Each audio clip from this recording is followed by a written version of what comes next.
Hello and welcome to grammar class. In grammar class we speak English, right? Okay. This is your revisions video, which you have longed for, I know. This is to tell you how to do the revisions assignment. I will try to make it clearer than I did the last time, which means I'm going to slow down a little bit, I think. Okay. So remember that you should start with your rough draft. You should have it probably physically in front of you. If you can't do it physically for some reason, then you can do it digitally. It's harder to do digitally, I'll just tell you that. As a person who has edited books both physically and digitally, I will tell you it's easier to do it physically. And you'll find out what I mean if you try to do it digitally. Alright, so you can see that there are 6 different kinds of things to mark. So, I just got a message. So, you only have 5 points for this assignment. So if you find all 6 of these things and correct them or change them, then you will get 6 points for your 5-point assignment. Yes, that's a bonus point early on in the quarter. The first kind of revision, which means change, first kind of change you could make in your paper is an ideas change. It says to add another step, explain something, give an example, make sure to say what to do when done. Okay, so in other words, make sure you've covered everything you need to cover, you're very clear, and you have all that you need in there so that your reader can follow your step-by-step instructions. And I wrote up here, add more to the introduction, and I put a little number 1. That's what you need to do when you add something to your paper and it goes with this revision. Put it in there, actually write it on your paper, and write a little number 1 by it. Okay, don't just write add a detail 1.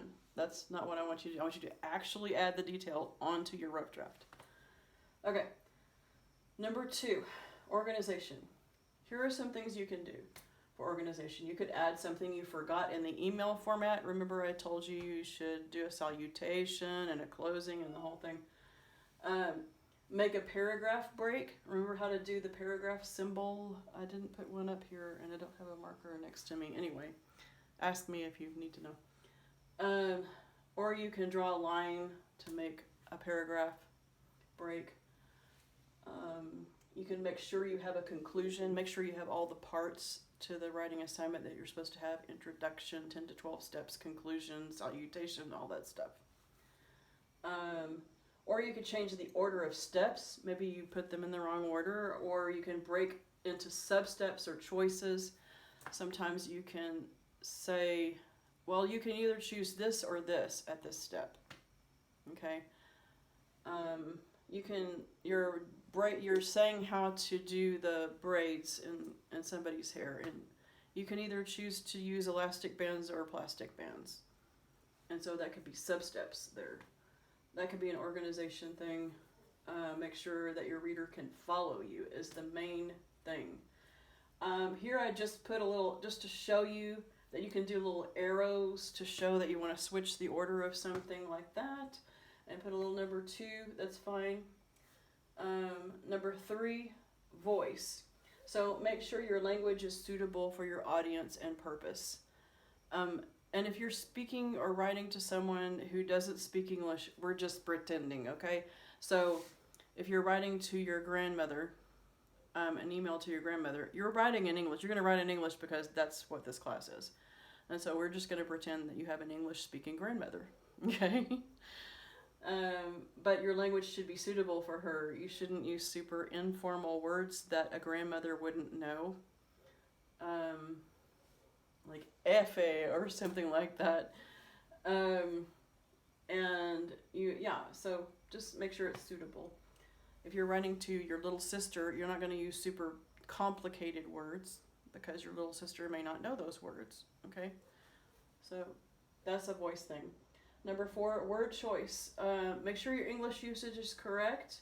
So for example, if you say Carlos is in his locker, that doesn't make sense unless it's quite a big locker, because, or a small Carlos or something, because what you really probably mean is Carlos is at his locker, and that is not really a grammatical thing, but it's an English usage issue, because we have 3 prepositions there, where in Spanish I believe you have 1.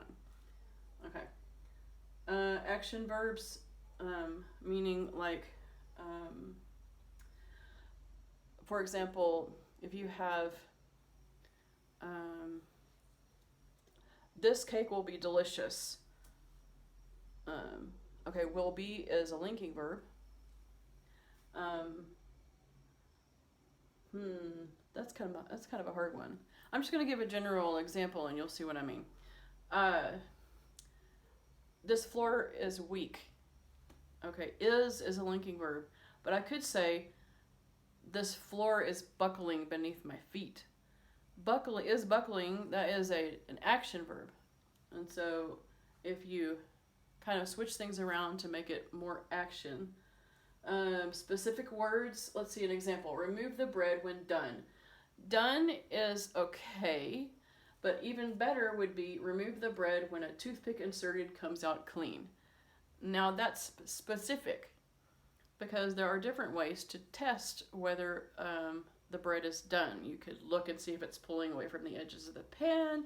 You could push your finger on it. If it springs back, it's done. And maybe this one particular, you need to stick a toothpick in it and see if it comes out clean. So that's being specific. Number 5, sentence fluency. Break up very long sentences. Fix run-ons and fragments. Insert a short sentence by a long one. Variety's nice. Okay, so I'm going to go over those things. Break up very long sentences. If you are one of those people who likes to write really, really long sentences, and you use the word and a lot, and sometimes you use other conjunctions, and maybe put some little clauses in there and phrases and things, and you keep going and the sentence keeps running on, but you don't want to stop because you're in the same paragraph and you have the same idea going, that's a really long sentence. So when you're writing, it's best to break them up. And that's a sentence fluency issue. You could break that up and put a little number 5 by it. Here I wrote variety's nice, because here I have a long sentence that has a semicolon in it. And then I wrote variety's nice. It's a 2-word sentence next to a long sentence. And that's a sentence fluency thing. You can put a little number 5 there. Where it says fix run-ons, that's when you put 2 sentences together without having the appropriate conjunction or whatever, and to glue them together. Fragment, incomplete sentence. The most common way that I've seen students at Licky Dunbar make this mistake is when you have a compound sentence and the second part doesn't have a subject. So, for example, we went to the beach and was fun. The second part was fun. That is a predicate, but it needs a subject. So you would need to say, we went to the beach and it was fun. And so that's one way to fix a fragment. In that case, you could also count that as a number 4 English usage problem and mark a number 4 on it. Or you could even count it as a conventions issue, because in English, it's grammatically appropriate to have a subject for each verb. And so you could kind of work things, you know what I mean? You could kind of move things around that way. Conventions is correct spelling, punctuation, grammar, especially subject-verb agreements, as we just had that section. For example, instead of it don't fit, don't is not the correct word because it doesn't agree with the subject it. So it doesn't fit is the correct thing. So on your rough draft, when you've gone through all this stuff, it should look sort of like my board does. You can imagine that the blue part is your rough draft, and the red part is the set of corrections that you've done. And so I should be able to look at your rough draft that has marks on it somehow and see that you've done the corrections and that they're numbered, like kind of how I numbered these corrections.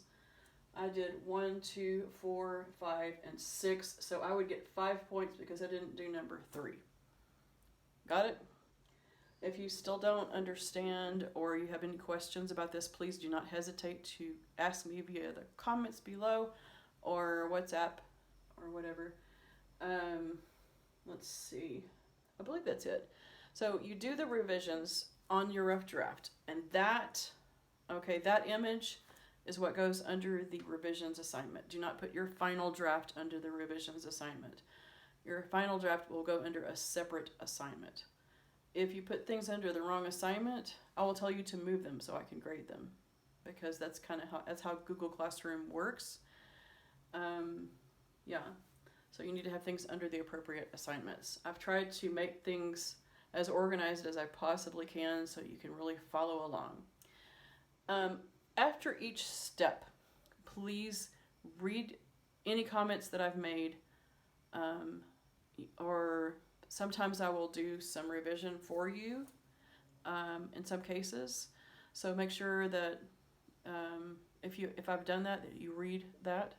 Okay, you'll have an edit file. And also look at the grade, and if you don't like the grade, or you think that you need to have a better grade, then contact me and we'll see what we can do about that.